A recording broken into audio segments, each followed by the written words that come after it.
बिहार की राजनीति को समझना है तो इसकी जाति को समझना सबसे ज्यादा जरूरी बन जाता है। क्योंकि यहाँ राजनीतिक सिर्फ चुनाव जीतने के लिए नहीं होता है, बल्कि एक बहुत बड़ा महाकाव्य है। इस महाकाव्य को खोलते हैं और समझते हैं बिहार में जाति के गणित को, जो किसी की सरकार बनाने में और किसी की सरकार गिराने में अहम भूमिका निभाती है। यह जो लाइन आपको दिख रही है, यह बिहार की पूरी राजनीति का डीएनए बता देती है। यहाँ जाति सिर्फ एक पहचान नहीं है, बल्कि यह राजनीतिक शतरंज की वो बिसात है जिस पर सारे मोहरे सजाए जाते हैं। बिहार की राजनीति को हम चार स्पष्ट भागों में बांट कर देख सकते हैं। इसमें पहला है कांग्रेस का साम्राज्य, साल 1952 से लेकर 1967 तक। आजादी के बाद पंडित नेहरू के नेतृत्व में कांग्रेस की सरकार ने पूरे देश के साथ साथ बिहार में भी अपना वर्चस्व बनाए रखा। Century ago, I have been engaged in many activities, and in later years, और उस समय बिहार की राजनीतिकों में स्वर्ण जातियों का बोलबाला था, ब्राह्मण, भूमिहार, राजपूत, कास्ट। राजनीतिकों में पिछड़ी जातियों और दलितों की भागीदारी नाम मात्र थी, लेकिन ऐसा नहीं था कि सब कुछ शांत था। सत्ता के नीचे बदलाव की लहर उठना शुरू हो चुकी थी। फिर हुई विरोध की शुरुआत। समाजवादी नेता राम मनोहर लोहिया द्वारा एक नारा दिया गया, पिछड़ा पावे स्व में साथ। यह नारा पिछड़ी जातियों में पॉलिटिकल चेतना को जगा रहा था। साल आया 1967। यह साल बिहार के राजनीतिक में मील का पत्थर साबित हुआ और पहली बार वो किला ढह गया जो आजादी के स्वर्ण जाति के बलबूते चलती आ रही थी। और इस बदलाव के सबसे बड़े चेहरे के रूप में आए थे वो थे कर्पूरी ठाकुर। कर्पूरी ठाकुर नाई समाज से अर्थात ओबीसी से आते थे। उस दौर के पिछड़ों जाति के सबसे मजबूत और महत्वपूर्ण नेता बनकर उभरे। नाई समाज से आने वाले कर्पूरी ठाकुर का मुख्यमंत्री बनना ही सबसे बड़ी क्रांति थी।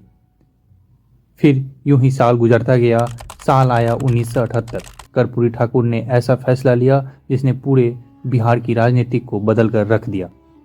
उन्होंने ओबीसी के लिए आरक्षण लागू कर दिया। फिर क्या था, उसी दिन से राजनीतिक दो क्रमों में बंट गई। अगरा बनाम पिछड़ा। साल 1974 आते आते जेपी आंदोलन शुरू हो गया था। जयप्रकाश नारायण के नेतृत्व में भ्रष्टाचार और कांग्रेस के खिलाफ यह बड़ा छात्र आंदोलन था और इसी आंदोलन से बिहार के दो बड़े दिग्गज नेता उभरे, लालू प्रसाद यादव और नीतीश कुमार। फिर दौर आया 1990 से लेकर 2005 का। हुआ ये कि 1990 में केंद्र सरकार अर्थात वीपी सिंह की सरकार थी। उन्होंने ऐसा फैसला लिया जो पूरे राजनीतिक को बदल कर रख दिया। वो था मंडल कमीशन की सिफारिश को लागू करना। इसका मतलब था ओबीसी को 27% का आरक्षण दिया जाएगा। यह एक राजनीतिक सुनामी था। अब बिहार की राजनीति केवल स्वर्ण जातियों में नहीं बल्कि पिछड़ों के नसों में भी दौड़ने लगी थी। लालू यादव बिहार में पिछड़े और दलितों के सबसे बड़े नेता बनकर उभरे। इसी सुनामी पर सवार होकर लालू प्रसाद यादव ने अपना अचूक राजनीतिक हथियार तैयार किया, MY समीकरण। उसी दौर में एक नारा दिया गया, मंडल बनाम कमंडल, अर्थात मंडल सामाजिक न्याय के लिए लड़ने वाले और कमंडल वो जो हिंदुत्व की राजनीति करना चाहते थे। लेकिन सब कुछ यूं ही ठीक नहीं चल रहा था। लालू की पार्टी 15 सालों तक बिहार पर राज करने के बाद विपक्ष ने इस दौर को जंगल राज का नाम दिया, जिसमें कानून व्यवस्था बिगाड़ना, विकास का ठप होना और भाई भतीजावाद अर्थात नेपोटिज्म का आरोप लगा। फिर दौर आता है 2005 से लेकर वर्तमान तक, नीतीश कुमार का दौर। 2005 के चुनाव में आरजेडी के पार्टी पर जंगल राज के आरोप लगे। सुशासन और विकास के वादे पर जनता ने एक बार नीतीश कुमार को मौका दिया।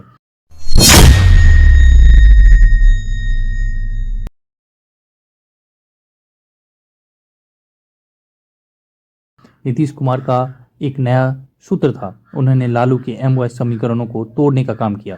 उन्होंने एक नया सोशल कॉम्बिनेशन बनाने का काम किया, EBC अति पिछड़ा वर्ग, जो यादव के वर्चस्व से नाराज थे। महादलितों के लिए अलग अलग योजनाएं बनाकर दलितों के वोटों को बांटा। उन्होंने स्वर्ण वोट को भी वापस जीता क्योंकि उन्होंने कानून व्यवस्था में सुधार की। बीजेपी के साथ गठबंधन बनाकर स्थिर सरकार दी। राजनीति के सबसे बड़े योद्धा कहे जाने वाले नीतीश कुमार ने अपने अल्टरनेटिव करंट की छवि बनाई। बिहार में जाति राजनीति का एक कच्चा और सबसे महत्वपूर्ण सच है। यह सिर्फ एक फैक्टर नहीं बल्कि राजनीति की आत्मा है। अगर मैं इस वीडियो को समराइज करना चाहूँ तो आपको समझ में आएगा कि 1950 से लेकर 2025 तक किस तरह से जाति एक फैक्टर रहा है बिहार के चुनाव में। ऐसा नहीं है कि यह सिर्फ बिहार में होता है, हर एक अलग-अलग राज्यों में होता है, बट बिहार एक ऐसा राज्य है जहाँ पर जाति सबसे ज़्यादा इम्पोर्टेंट रोल प्ले करती है।